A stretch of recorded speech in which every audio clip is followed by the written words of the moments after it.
No. Yes. Today, Scout Rifle tier list. Listen, I know, Matty, you did the hand cannon tier list. You did the pulse rifle tier list. What, are you gonna do something else? Yeah, that's right. You guys watch it a lot. So, we got a few Scout Rifles to go over. We got Jade Rabbit. We got Mida multi-tool. We got Deadman's. We got a bunch of Scout Rifles to go over, and I hope you guys like it. In the meantime, let's get right into it. Let's get started, huh? You thought so.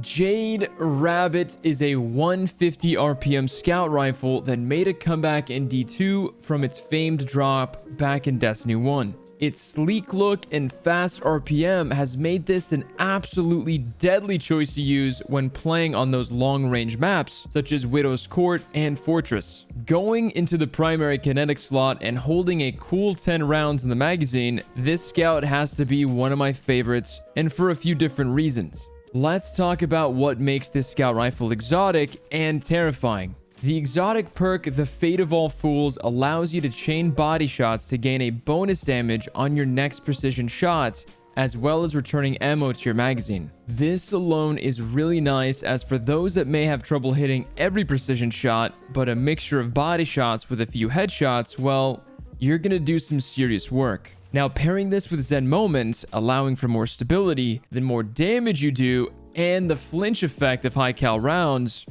this scout is absolutely disgusting and in the best way possible. My time using Jade Rabbit in Crucible was interesting.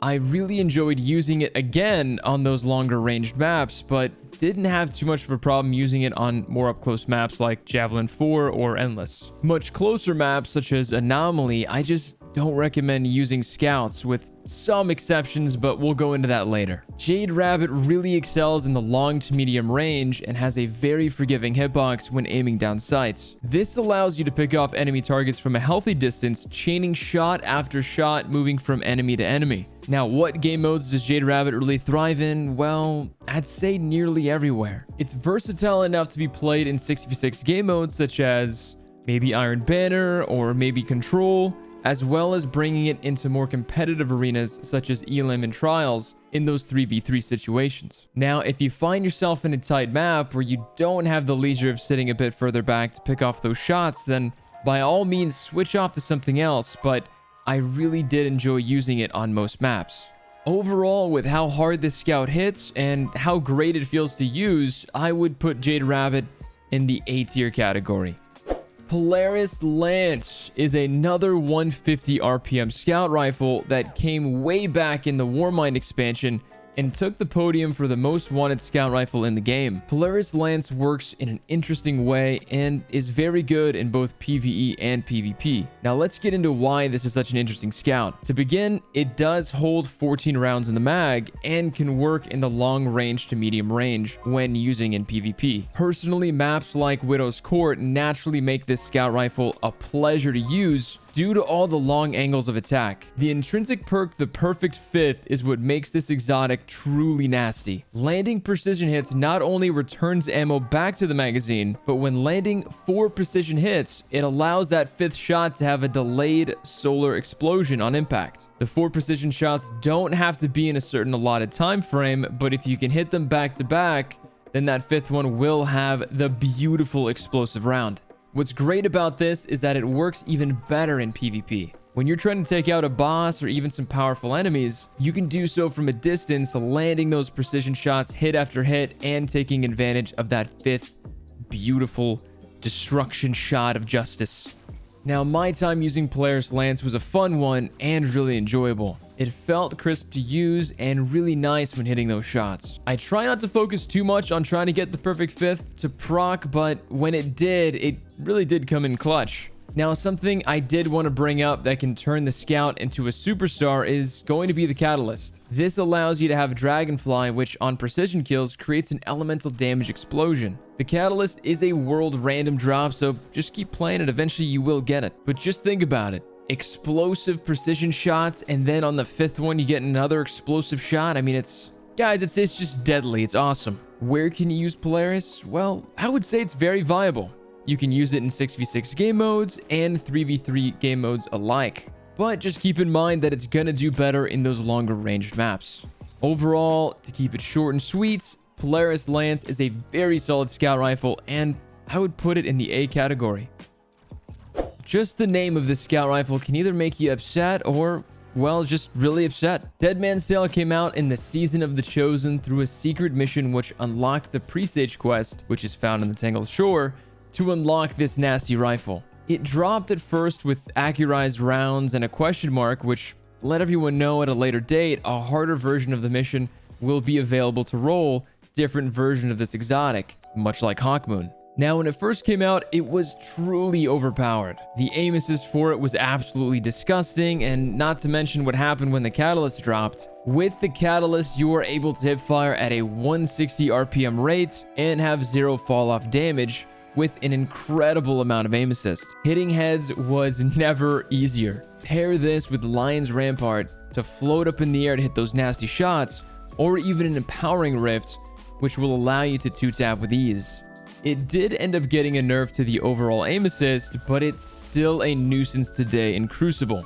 Now let's talk about what makes this scout rifle exotic, starting with the intrinsic perk Cranial Spike. Now, chaining precision kills will grant you bonus damage and allow you to reload really fast. You'll hear a cowboy-like whistle every time this perk activates, and you'll feel pretty badass doing it. Now let's go over some of the roles that you're going to want in place of that question mark. Now, some good roles would be possibly Snapshot, Killing Wind, maybe Moving Targets, but the god role you want is going to be Vorpal. With Vorpal, you could hip fire 3-tap any super from basically any distance. It is absolutely disgusting, and I promise you, if you've never experienced it, you don't want to. It's horrible. It's just, oh my goodness. Feel free to put down in the comments any of your experiences with this gun. I am so curious what everyone thinks about it. Why Bungie has allowed this weapon to be this strong with such little effort is beyond me. Overall, because this is probably no surprise, but I would put Dead Man's in the S tier category. With the ability to hip fire from basically point blank range and hip fire from way across the map hitting heads, it's just one of the most overpowered scouts and weapons in the game.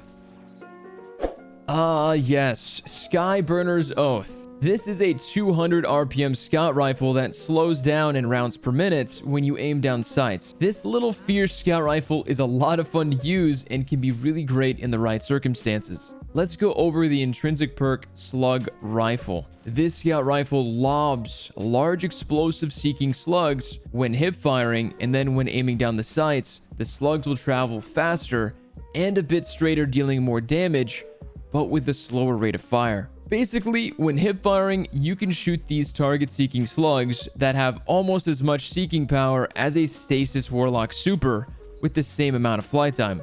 Now, aiming down sights, I did notice that you still have some of that tracking with a good amount more damage. When I used it, I tended to run around spraying at anyone I could, trying to knock down their shield. And once it was down, I would ADS, allowing me to accurately hit those last few shots. Let's not get it twisted though. This is meant almost strictly as a PvE gun. The second perk that makes it exotic is called For the Empire. Now, this allows a scout rifle to fire in full auto and does extra damage to Cabal and penetrates phalanx shields. One of its main perks is to do more damage to Cabal.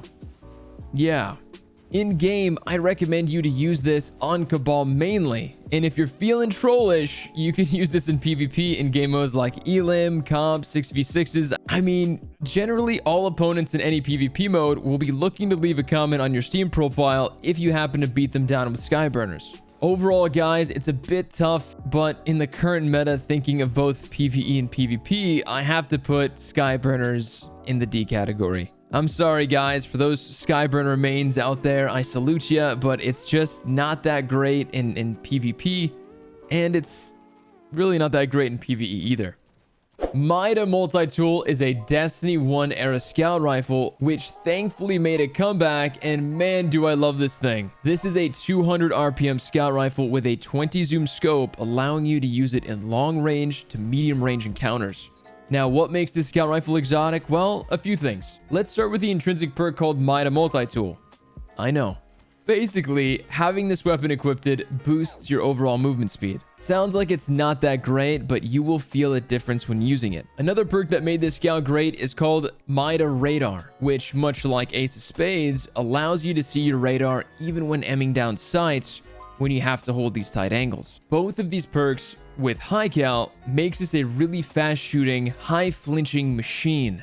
If you plan on sniping and you see someone on the other team with Mida multi-tool, I'd recommend switching to something else, because getting shot by the scout rifle when you're scoped in just sucks, guys. It just does.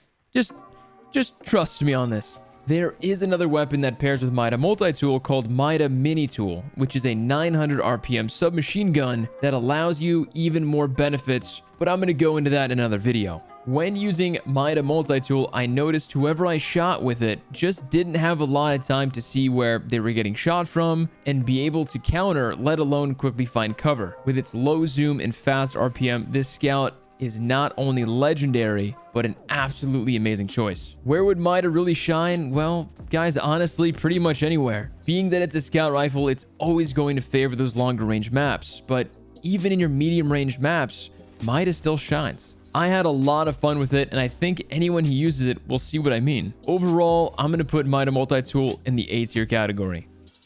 Last but not least, guys, Symmetry. Symmetry is a 260 RPM scout rifle that is probably one of the most unique exotics out there. What makes it exotic? Well, with its intrinsic perk, Revolution, this not only allows you to shoot the scout rifle in full auto, but holding R switches firing modes to shoot an arc-based seeker that will track your enemy. This goes hand in hand with the legendary trait Dynamic Charge. Basically, landing precision shots in the primary firing mode stacks up dynamic charges. Once you've reached a charge of 10 or more, ideally, you switch firing modes, and those arc seekers, the ones I just spoke about, yeah, those two tap from any distance, and this mode lasts for about 10 seconds after you fire that first shot. Powerful, I know. This can be insanely good in game modes like Control or any 6v6 game mode, as you will have many targets to shoot and build up those dynamic charges. A few seasons ago, before they patched this bad boy, you actually had the ability to kill your own teammates if you shot the ground next to them. This was especially useful to troll your friends or kill that aimbotting random that would be on your team if you ever solo queued competitive. The good old days of cheaters running around rampant on that averageaim.pro. Anyways, when using Symmetry, you don't want to switch too early. I found that a build of about 10 dynamic charges allowed me to 2-tap enemies with ease. I would highly recommend this for long-range maps in 6v6 formats, but if it comes to game modes like Elim or Trials, it just may not do as well. With an elimination-style game mode, trying to stack 10 dynamic charges may prove to be more difficult than if you had 3 more enemies on the other team. You can use it, but just don't be too focused on stacking all those charges. Overall, guys, I really did have a good time using the scout rifle. It's a lot of fun to use. It has a really great unique perks. So overall, I'm gonna put Symmetry in the B tier category. What the f are you guys doing at the end? 20% of you make it this far. What are you doing here? Yeah, that's right. I'm looking right at you. Sitting there in your dark room, haven't left in days. All right, listen. You know the drill. We're going to do this time candy bars. Put down in the comments your favorite candy bar to prove you made it this far. Guys, you're mad lads. I love you. And before we go, we are sponsored by AdvancedG. If you guys want to restock, using code Matty does get you 10% off. It does allow me to buy all the luxurious items I need in my life. So please, just use the code. See you guys on the next one.